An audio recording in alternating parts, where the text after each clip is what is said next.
Hola, bienvenidos a Práctica 3 nuevamente, audiolibro del nuevo conductor profesional. Aquí continuamos entonces con ustedes, Mauricio. Eh, Estamos en la página número 65, eh, libro del nuevo conductor profesional, ¿cierto? Capítulo 2, ¿ok? La parte técnica del vehículo, recordemos, la parte composición mecánica del vehículo y lo que es ahora nos lleva al árbol de transmisión, como dice ahí, ¿cierto? Entre paréntesis, eje, ¿ok? Recordemos que comenzamos desde el motor, ¿cierto? Funcionamiento interno del motor, después sistema de alimentación, diferentes sistemas de alimentación, sistema de refrigeración, sistema de lubricación, pasamos a la transmisión, caja de cambio, perdón, sistema de embrague primero, ¿cierto? Luego caja de cambio, y ahora seguimos con la transmisión hacia atrás, ¿ya? Y aquí vemos justamente el árbol de transmisión, voy a leer y vamos a ir explicando. Dice,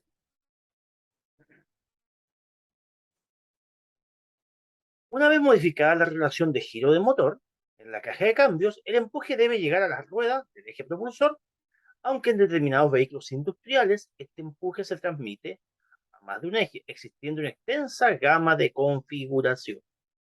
Acá lo que tenemos es una foto de una configuración de las más comunes que pueden haber, ¿cierto? Aquí vemos la caja de cambio, de la cual ya hemos hablado, ¿ya? Modificador de fuerza, ¿ya? La fuerza una vez que se modificó sale por el árbol de transmisión, también conocido como cardán o eje de transmisión, acá tenemos su nombre, como cardán, para llegar al diferencial trasero, ¿ok? Entonces este eje está girando porque este recibe el movimiento de la caja de cambio, la fuerza, el movimiento, el giro, ¿ok? Ese giro se transmite al eje de tracción, en este caso eje trasero, ¿ya? Donde se encuentra el diferencial, que es el encargado de compensar el movimiento transversal, porque acá el movimiento, ¿cierto?, cambia de sentido. También se conoce como grupo cónico, diferencial, grupo cónico, corona también le llaman, ¿ya? Términos un poquito más coloquiales en la mecánica, para que se vayan ubicando. Entonces, este grupo cónico, ¿qué es lo que hace? Este también altera un poco en cierta parte el movimiento, fuerza-movimiento, y también va controlando y regulando el giro lateral de los paddles que se llama o eje, porque estos son dos ejes, uno para cada lado, ¿ya? Entonces, muchas veces una rueda puede girar más rápido que otra y todo eso, y esto lo va sincronizando y coordinando este famoso grupo cónico o diferencial. Y se alcanza a ver finalmente los paddles, recién hablé de esto, o semi-árboles, que son no es más que el eje, la parte interior del eje, ¿cierto? Es lo que recibe el giro hasta entregarlo en las ruedas de tracción, ¿ya? Sigamos.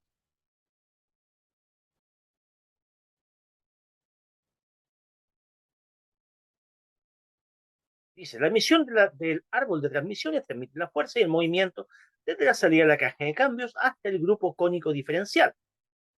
¿Cuándo es necesario cubrir la distancia entre el motor y el eje motriz? Bueno, lo que acabamos de explicar. Tiene árbol de transmisión los vehículos con motor delantero y las ruedas motrices en el eje trasero, o sea, lo que se conoce como tracción trasera. Aquellos vehículos, dice, que tienen el motor situado delante y las ruedas motrices son las delanteras, carecen de árbol de transmisión. Claro, generalmente pasa en los vehículos menores, ¿ya? Vehículos más pequeños. Igual podemos encontrar algunas excepciones, vehículos más pesados, ¿ya? Donde ya no tenemos tracción trasera, sino que eh, el movimiento, la energía, ¿cierto?, pasa de la caja directamente a un diferencial que está en la parte del eje delantero. Y nos evitamos este eje de transmisión, ya no está. ¿Ok? Porque son las ruedas delanteras, el eje delantero, el que hace todo el trabajo del movimiento. Seguimos, ahora nos habla un poquito del diferencial o grupo cónico. Dice, son dos elementos diferentes albergados en el conjunto de una misma carcasa, conocida de forma coloquial como diferencial, o también corona, recién ya le había hablado de eso, sumergidos en un aceite viscoso llamado valvulina. Grupo cónico, lo mismo, ¿cierto? Grupo cónico. Se encarga de convertir el movimiento de giro longitudinal que viene del cambio en movimiento de giro transversal, ¿ya? Acá vuelvo un poquito a la imagen, ¿cierto? Que tenemos un giro longitudinal, así como yo voy moviendo el cursor, hasta llegar al grupo cónico diferencial y cambia el sentido para transformarlo en movimiento transversal para los ejes de tracción, ¿ya? ¿Qué más? Dice que además, dice, desmultiplica el movimiento, es decir, disminuye la velocidad de giro, lo que otorga más fuerza, transmitiendo más fuerza, claro. Cuando la desmultiplicación es elevada, se dice que el grupo es bajo y alto en caso contrario. Tema más que nada de velocidad-fuerza. El diferencial permite que las ruedas en extremos opuestos de un eje giren a diferentes velocidades, cuando la resistencia de giro de la rueda de un extremo es diferente a la resistencia que presenta la rueda del otro extremo. El diferencial transmite más movimiento a la rueda que presenta menor resistencia. Ya. Ahí lo que nos explica simplemente es que en algunas situaciones de la conducción, giros, curvas y todo eso, una rueda va a girar más rápido que la otra, ¿cierto? La rueda de tracción es como obvio. Claro, generalmente la rueda que va por fuera, haciendo la curva más larga, va a tener que girar más rápido. La rueda que está por dentro, que hace un giro más corto, va a girar más lento. ¿Ok? Entonces, esta compensación de movimiento, de que un lado gire más rápido y el otro más lento, justamente la hace acá el diferencial o grupo cónico. ¿Ya? Y ahí vemos, ¿cierto?, cómo sería interiormente un diferencial. ¿Ya? Tiene una serie de mecanismos, piñones y engranajes ahí que se van ajustando y van trabajando de forma solidaria. Leo, dice, esta situación se produce en las curvas, lo acabo de explicar, ya que la rueda exterior gira más deprisa porque presenta menor resistencia que la interior. En el caso de que la rueda de un extremo del eje pierda adherencia respecto a la opuesta, por ejemplo, debido a un bache o al estado de la superficie, la resistencia de giro disminuye respecto a la opuesta y el diferencial transmite más movimiento a la que menos adherencia presenta. Ok. Es básicamente lo que acabo de explicar recién. Esto también no solamente puede ser por una curva, sino que puede ser que patinando una rueda, dar cuenta, ¿cierto?, de que hay, no sé, agua en la calzada, estamos en el lodo, y a veces una sola la que queda, ¿cierto?, patinando, y ya se va a girar mucho más rápido porque está prácticamente sin adherencia contra el suelo, y la otra va a estar más lento, intentando salir, mover una sola rueda es difícil, ahí a veces quedamos como pegados, como se dice, patinando, ¿ya? Una rueda pierde adherencia y por ende va a girar más rápido. Por último, dice el cuadrito, el diferencial actúa solo cuando el vehículo recorre una curva. Ahí hace la diferencia de movimiento. Bloqueo de diferencial. Sigamos. Esto es para algunos vehículos, ¿eh? Tal como dice ahí, principalmente camiones. Dice, algunos vehículos incorporan un sistema que permite de forma manual o también automática, sistemas autobloqueantes, eliminar la acción propia de los diferenciales en su totalidad o en un porcentaje determinado, transmitiendo la fuerza de giro de las ruedas por igual o en la proporción indicada. Ok, hay vehículos que manualmente, ¿cierto?, el conductor puede bloquear esto, ¿ya? O también en forma automática el sistema lo hace por sí solo, ¿ok? O sea, que si detecta que una rueda está trabajando más lenta, pero más rápido, muy rápida más que la otra, bloquea esa temporalmente para que la otra pueda alcanzar giro. Esto sirve mucho para salir justamente de lugares donde se puede quedar eh, sin adherencia, ¿ya? O sin buena tracción, ¿ok? Es también lo que se conoce como tracción integral en algunos vehículos menores que quedan patinando, ¿cierto? Tienen el sistema cuando lo hacen en forma automática. También en muchos camiones esto está en forma manual, ¿cierto? Con una teclita, donde le está indicando ahí, sale como el icono, el dibujito de los rodados, del eje de los rodados, y que con determinada tecla usted puede bloquear una, ¿ya? Para darle más movimiento a la otra, ¿ok? O cesar el movimiento parcial de uno.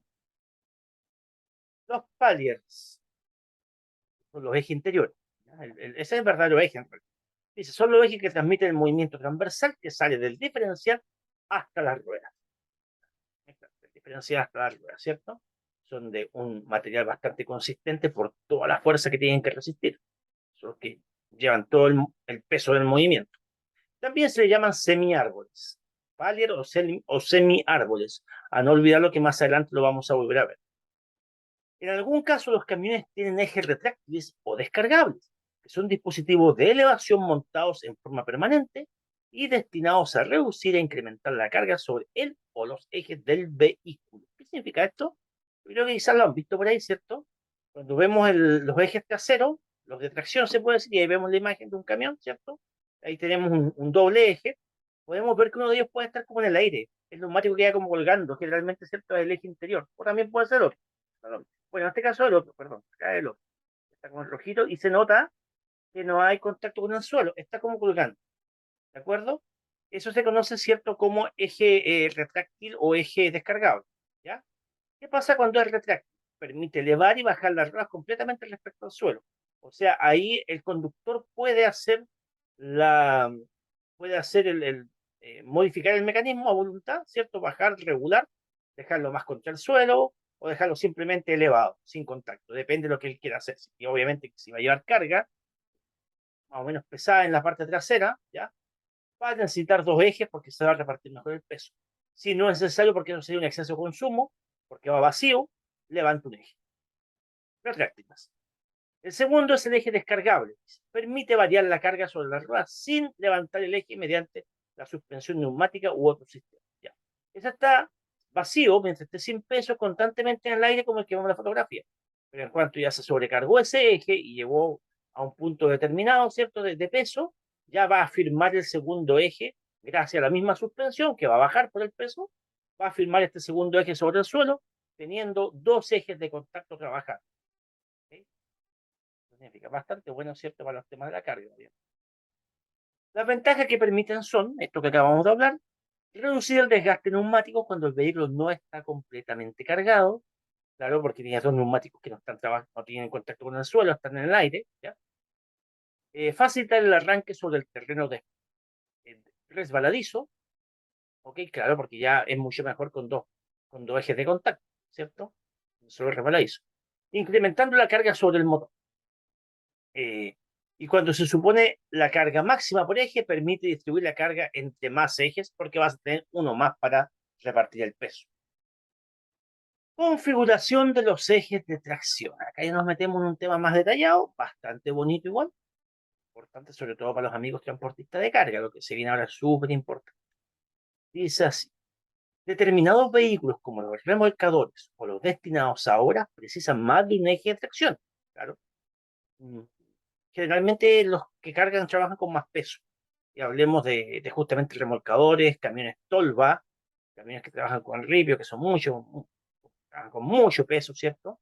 Entonces tienen más de un eje de tracción. Acordemos, una cosa es tener más de un eje, pero otra cosa es que sea más de uno el que haga la tracción.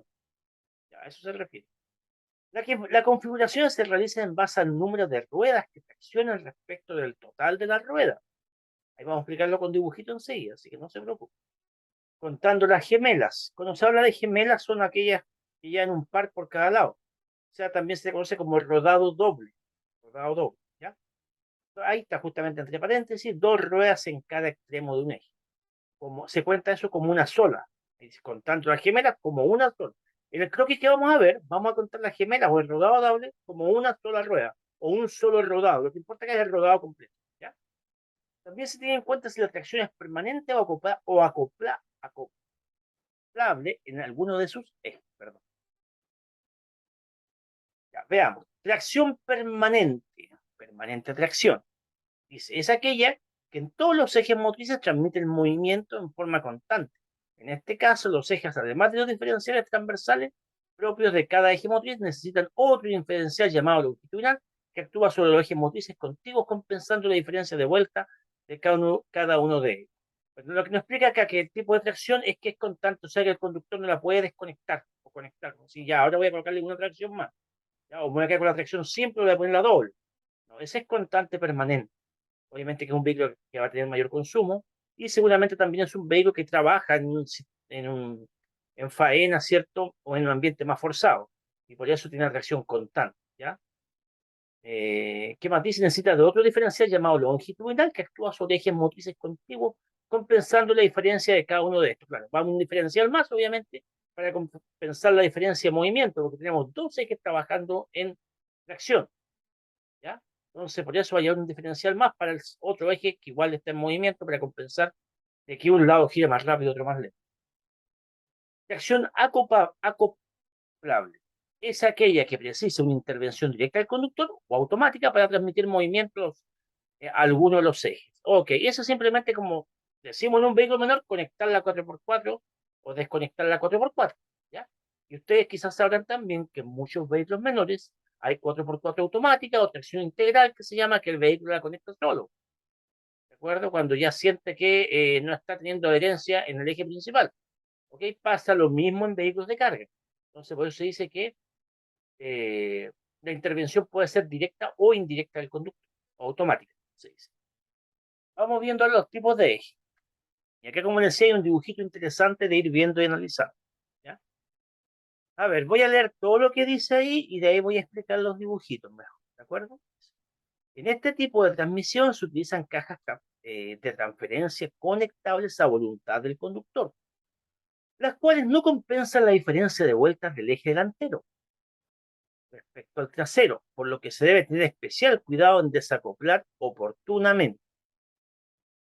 A ver, leamos de nuevo esta parte. Dice, las cuales no, en este tipo de transmisión se utilizan cajas de transmisión conectables, claro, el conductor que conecta esa tracción, las cuales no compensan la diferencia de vuelta entre el eje delantero respecto al eje trasero. Ya de acuerdo. Obviamente que acá no hay una compensación en este tipo de tracciones, principalmente los camiones. Entonces, cuando nosotros aplicamos la tracción, que también se conoce como dual, que están trabajando dos ejes, ¿ya? Pero son dos ejes que están juntos, hay que tener cuidado porque no hay una compensación directa y uno puede estar más rápido que otro. Entonces, generalmente, este tipo de acoplamiento del segundo eje para el trabajo se hace a velocidades lentas. Esto simplemente cuando es necesario, ¿ya? Pasa mucho con los camiones ripieros, por ejemplo, que trabajan en cantera o en lugares donde no hay adherencia, que queden patinando, que le cueste mucho salir de una pendiente, ¿cierto? Porque no hay mayor tracción, ¿ya? Entonces son acoples que se hacen a velocidades lentas, porque son trabajos de fuerza y no de velocidad. ¿Ok? Sigo leyendo. Existe la posibilidad en algún caso de que este acoplamiento se realice de forma automática, con ciertas limitaciones. Claro, vehículos más avanzados también lo tienen en forma automática, ahí ya usted se desliga. Y tienen ciertas limitaciones, sí, porque vuelvo a decir que esto simplemente en casos especiales para velocidades bajas, situaciones donde se requiera más fuerza, o salir de algún lugar complejo donde haya problemas de adherencia con el pavimento, con el suelo, con los cuerpos. Al último nos dice, en la imagen lateral se aparecen las diferentes configuraciones en función del número de las ruedas totales del vehículo y las ruedas que tienen tracción. Vean, ¿cómo se cuenta casi para que vayamos conociendo? Es importante estos dibujitos, estos iconos, porque estos mismos, usted muchas veces los encuentra en los mismos dispositivos o los switch que llevan los camiones o los buses, ¿cierto? En los mandos de control del conductor. De repente va a haber una teclita y va a ver alguno de estos dibujitos. Ah, y va a entender lo que significa lo que le quiere decir. Quizás ahí se conecta la otra tracción, el otro eje, para que trabaje. ¿Okay? Empecemos, yo voy a colocando el cursor acá. Vamos viendo. Acá donde estoy moviendo el cursor, ¿qué es lo que tengo? Lo más común, yo creo que esto muchos lo conocen, un 4x4. Esto también aplica para vehículos menores. Lo conocen un 4x4, ¿cierto? Vemos acá los dos diferenciales. ¿Ya? Entonces el conductor quizás puede ocupar una sola o puede acoplar las dos, dependiendo si el vehículo tiene el sistema para que el conductor lo pueda hacer a voluntad. ¿Ya? 4x4. Las ruedas que están giradas, ¿cierto? Están de esa forma, las colocan así porque da a entender que son ruedas es un eje direccional. Se pueden girar, ¿cierto? Las ruedas. Por eso que salen así como en diagonal, ¿no? Delantero. ¿Ya? No tiene mucha relación así con lo que estamos viendo acá. Estamos viendo la configuración de los tipos de tracciones, lo que estamos viendo. Ya después que se entiende de un 4x2. La primera cifra, el primer 4 que vamos viendo, se refiere a la cantidad de rodados. Volvamos al primero. ¿Cuántos rodados tenemos acá? 4. 1, 2, 3, 4. Tenga 4, ¿cierto? Y nuevamente dice 4x4. ¿Qué cosa es el segundo número? Es las ruedas que pueden traccionar. Eso, 4x4. ¿Ya? Vamos de arriba ahora. Lo mismo, ¿qué nos dice acá? ¿Cuántos rodados tenemos? Si yo le pregunto cuántos neumáticos hay acá, acá hay 6 neumáticos, pero eso no es lo que se suma, porque cada rodado cuenta como uno solo. ¿Ya? Entonces, ¿cuántos rodados? Rodados hay solamente 4. 1, 2, 3 y 4. ¿Cuántos rodados pueden hacer el trabajo de tracción? Solamente 2. Acá tenemos una tracción simple. 4 por 2. Prácticamente todos los vehículos menores son 4 por 2. ¿De acuerdo? Vamos aquí al lado. ¿Cuántos rodados tenemos acá? 6. Contemos 1, 2, 3, 4, 5 y 6. ¿Cuánto corresponde a la tracción? Al eje de tracción, solamente 2 rodados, ¿cierto? 1 y 2. Solamente estos dos son eje de tracción. También pueden ser el trasero. Esto o este. Solamente está hablando de dos rodados, ¿ya? También una tracción simple, y ya hablamos de un camión, ¿cierto? Generalmente puede ser un camión simple, un camión pequeño, un 3/4. En uno sube el está doble neumático, en el otro no, y la tracción solamente va en un eje. Ahí te vemos. Donde va el diferencial es donde está la tracción. Las otras ruedas son simplemente empujadas o arrastradas por el movimiento del eje principal. ¿Ya? Vamos al segundo, que nos indica acá. Este tiene 6 rodados. Contamos 1, 2, 3, 4, 5, 6. Si nos ponemos más detallistas, podemos decir, ya tiene 6 rodados, ¿cierto? Uno simple y 2 rodados dobles, ¿cierto? ¿Y qué tipo de eje? Doble eje trasero. Perfecto. ¿Y qué tipo de tracción? Es un 6x4. ¿Por qué? Porque tenemos 4 rodados que van a tener trabajo de tracción, dos diferenciales. Este es el camión más común, bueno, el que va abajo también, ¿cierto? Ambos los dos. Ya, este también, no, perdón, este es un poquito más raro, más insólito. Este es el camión más común que podemos encontrar generalmente en el transporte. En cualquier tracto camión que lleve un semirremolque. Hay de varios tipos, pero este es uno de los más comunes, ¿ya? Que usted va a encontrar. Un tracto camión como el que vimos en las imágenes anteriores, ¿cierto? Que ya en la rampa, el choco, le dice, el choco y la rampa, ¿ya? Mejor dicho, el tracto camión y el semirremolque, ¿ok? Este es uno de los más comunes que usted va a encontrar, ¿ya? Hay otro tipo de camiones igual ya que transportan más carga. Entonces, ¿qué le está indicando acá? Que tiene dos ejes de tracción. Bueno, acá supongamos va a toda otra rampa, que eso obviamente se no ya en tracción. Ya, entonces, la que hacen fuerza, las ruedas motrices son dos ejes, ¿cierto? Ahí tenemos con 4 rodados, cada uno es un rodado doble, ya, pero eso es otro tema. ¿Ya? Y en los dos ejes hay tracción, sí, porque vemos los dos diferenciales. E incluso en muchos de estos camiones, usted puede encontrar que usted va a ir solamente con un eje de tracción, trabajando, que está vacío, ¿ya? O si no es necesario, y a voluntad del conductor puede conectar el segundo cuando él quiera. Y lo transforma en un 6x4. Pero esa tracción solamente hace la parte de atrás del tracto camión o del choco, ¿ya? Ahí va a estar, ¿cierto?, la tracción. Adelante no. Y esa hace la diferencia de con un 4x4, ¿ya? Un 6x4. Entonces, ¿ya? Entonces ahí generalmente el conductor puede conectar. También se conoce como dual. En muchos camiones también, camiones simples también hay, ¿ya? De este tipo.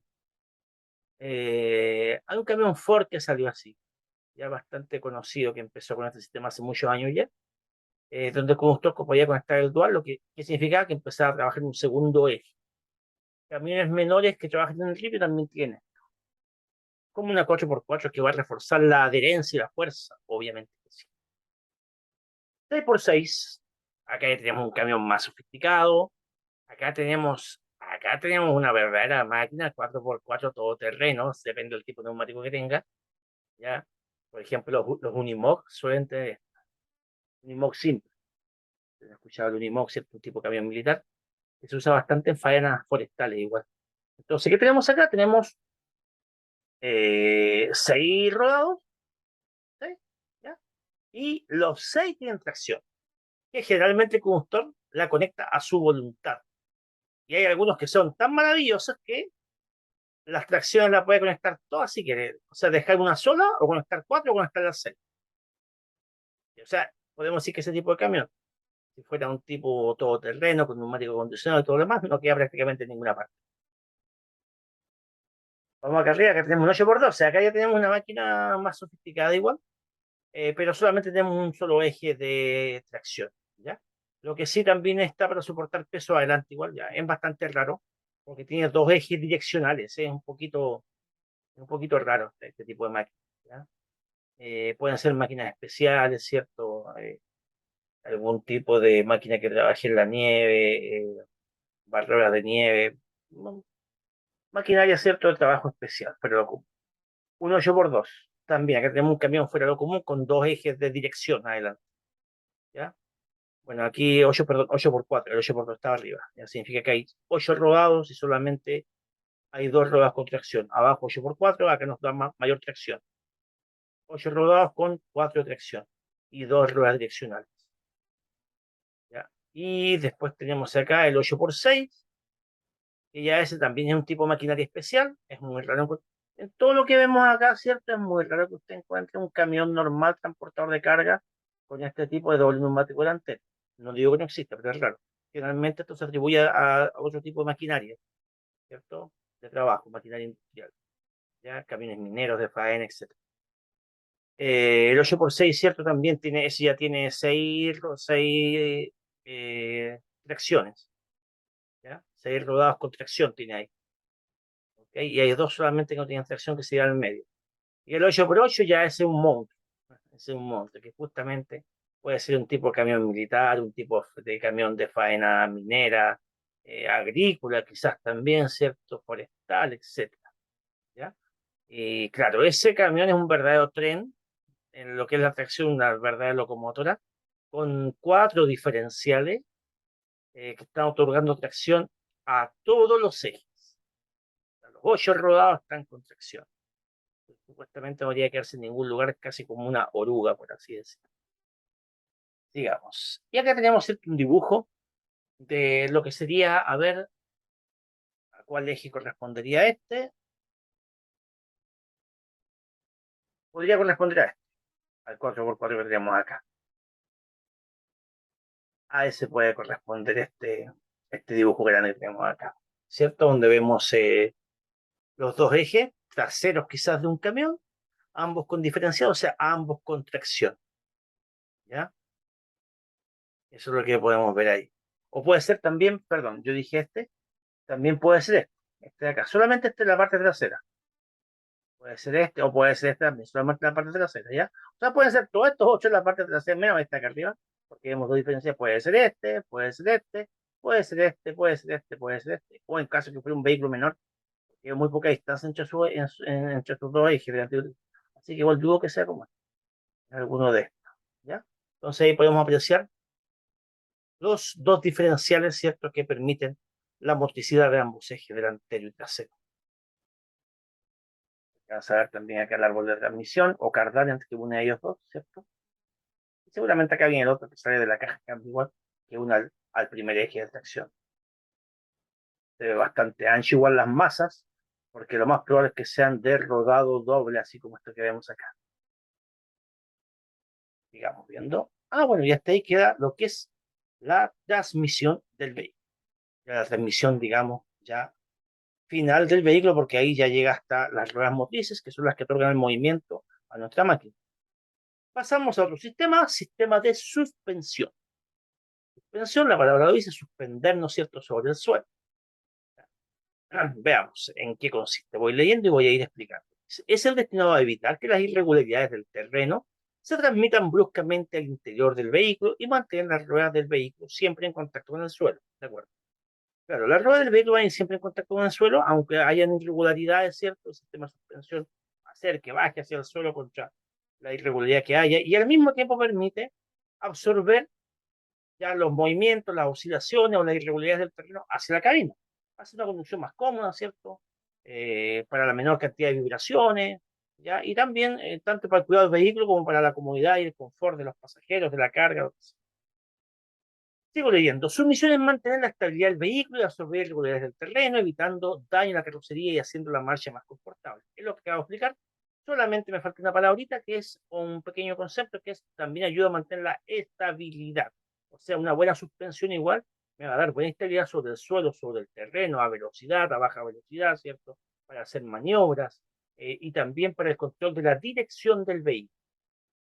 Después dice, por ello sufre un deterioro prematuro cuando se circula en condiciones exigentes en cuanto al mal estado de la calzada, la brusquedad de la acción, en la carga, la velocidad, u otras más aún si se combinan varias a la vez. Claro, está sometido, ¿cierto?, a situaciones un poquito alteradas si es que vamos por terrenos irregulares, caminos de ripio con mucho eh, eventos, como se dice, ¿cierto? Muchos hoyos, muchos baches en el camino, ya demasiada vibración, demasiado movimiento con el tiempo, o si es algo habitual ocupar ese tipo de ruta, con el tiempo esto va sufriendo ya los deterioros del uso, ¿ya? Cuando son terrenos demasiado accidentados.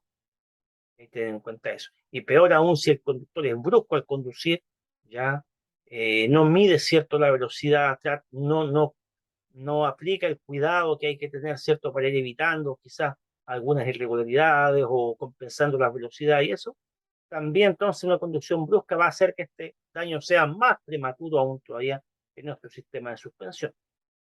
Luego al final dice, un sistema de suspensión en mal estado aumenta la distancia de frenado, provoca que la fatiga en el conductor aparezca con mayor facilidad, se producen balanceos en la carretera, en las curvas, en la frenada, los neumáticos se desgastan irregularmente, disminuye la adherencia, sobre todo en un pavimento mojado, también puede provocar que las luces oscilen durante la marcha, pudiendo deslumbrar. Tiene hartas consecuencias. Porque también el sistema de suspensión podemos decir que es el encargado de mantenernos en una forma nivelada sobre el terreno. Y que no esté, ¿cierto?, un lado más desnivelado que otro. ¿Okay? Bueno, ya dijimos también el tema de la comodidad o los balanceos de la carrocería. También puede ser demasiado peligroso a alta velocidad, ¿cierto? Un sistema de suspensión defectuoso, quizás en una curva, aunque sea leve, podría terminar un vehículo hasta volcando. O sea, existe peligro de volcadura, ¿sí? Con un sistema de suspensión defectuoso. ¿Sí? Porque no va a ser, ¿cierto? La nivelación, si es que de pronto el vehículo se inclina hacia un lado, el mismo sistema de suspensión ayuda a que el peso mantenga cierto grado de nivel. Si está deteriorado, eso no va a ocurrir. Ok. Funcionamiento del sistema de suspensión. Dice que el sistema de suspensión puede ser mecánico o neumático. Los vehículos pesados actuales llevan suspensión neumática gestionada electrónicamente que permite mantener nivelada la carrocería mediante unos cojines de aire, adaptándose al estado de la carga del vehículo y de la carretera. Llevan además suspensión independiente en la cabina que aporta mayor estabilidad y ofrece comodidad durante las marchas al eliminar las vibraciones. Ya. Nos dice entonces que este tipo de sistema generalmente puede ser o mecánico o neumático. Mecánico generalmente se conoce como los paquetes resortes, espirales, ¿cierto? Que van acompañados de los correspondientes amortiguadores. ¿Ok? Ahora también está el sistema neumático. ¿Qué significa eso? Que son una especie de pulmones de aire que se llama. Cada vez que hablamos que un sistema es neumático, nos está diciendo que es a base de aire, ¿de acuerdo? Entonces, en este caso igual, sistema neumático, suspensión neumática es que es a base de aire, que generalmente son pulmones o bolsas de aire, cojines de aire, ¿cierto? Obviamente de un material para que los contenga bastante resistente, porque va a contener mucho peso, ¿ya? Eh, y eso también es lo que ayuda a la suspensión, para evitar comodidad, ¿cierto? Durante la marcha, evitar las vibraciones y eso. Generalmente, como dice la cabina, lleva un sistema de suspensión aparte del resto de la carrocería. Elementos principales de un sistema de suspensión, dice, muelles o ballestas en vehículos pesados o antiguos. Se deforman debido a las irregularidades del terreno, ¿ya? Muelles o ballestas, es donde van a alcanzar a sacar la foto, ¿no? No, bueno, esto también se le llama muelle donde descansa cierto sistema de amortiguación, la base. Sí, otra foto. Ah, acá tenemos otra foto, sí. A ver, suspensión neumática. Ah, no, acá está mostrando la suspensión neumática solamente. Desde aire, amortiguadores, colaboran con los cojines. Veo alguna foto de ballesta con el sistema de escape. No veo ninguna fotografía de ballestas o de paquetes de resorte donde deberían ir los muelles, ¿ya? Pero es como la base para que se vaya entendiendo, ¿ya? Esos son los vehículos más antiguos que tienen. Todavía hay muchos vehículos, obviamente, con este tipo de suspensión, a modo de ballestas o paquetes de resorte que se le llama, ¿ya? Dice que se forman debido a las irregularidades del terreno. Ya, también forma parte de la suspensión los amortiguadores, que yo creo que eso lo conocen porque los vehículos menores también los tienen, encargados de disminuir, absorber las oscilaciones de los muelles, ¿ya? Ese generalmente, claro, va ayudando, es un sistema aleatorio que tiene, ¿cierto? Que va acoplado al peso de la carrocería con la base de los muelles. Entonces también ayuda a absorber irregularidades y las oscilaciones y vibraciones que pueden tener los mismos muelles, ¿ya? Ya sabemos que los muelles es la base de la suspensión, los tipos de suspensión. Barras estabilizadoras. Permiten minimizar la inclinación y balance del vehículo en las curvas. Ya acá tenemos en azulito está una barra estabilizadora. ¿Ok? Generalmente tienen también los terminales con tipos de gomitas que ayudan también a absorber cierta oscilación. Y cuando hay inclinaciones en las curvas, sobre todo, ayuda a que haya un equilibrio entre ambos rodados, ¿ya? Por eso minimiza la inclinación. Suspensión neumática, la que hablaba recién, que a base de aire. Tiene cojinetes de aire, absorbe las irregularidades del terreno y los amortiguadores colaboran con los cojinetes. Entonces acá estas chiquitas, hay unas que son mucho más grandes. Acá vemos, ¿cierto? Suspensión de aire, ¿ya? Amortiguador, una especie de pulmoncito, y al lado vemos el amortiguador que está solidariamente también auxiliando este trabajo de la suspensión. Mantenimiento para este sistema. Eso hasta donde llegamos, anomalía. Ah, ya hasta llegamos. Okay. El mantenimiento para el sistema de suspensión dice: es necesario comprobar la fijación de los elementos de la suspensión, uniones con la carrocería, la horizontalidad del vehículo y la limpieza de los fuelles. Los vehículos actuales suelen disponer de un gestor de engrase conectado al sistema electrónico que controla la frecuencia de la lubricación y la cantidad. Ya veamos entonces. La fijación de los elementos de suspensión generalmente hay fallas por mucho movimiento, generalmente en los bujes. ¿Ya? Los bujes, ¿cierto? Generalmente llevan unas gomas que con el tiempo y con el movimiento se van moliendo, se van desgastando. ¿Ya?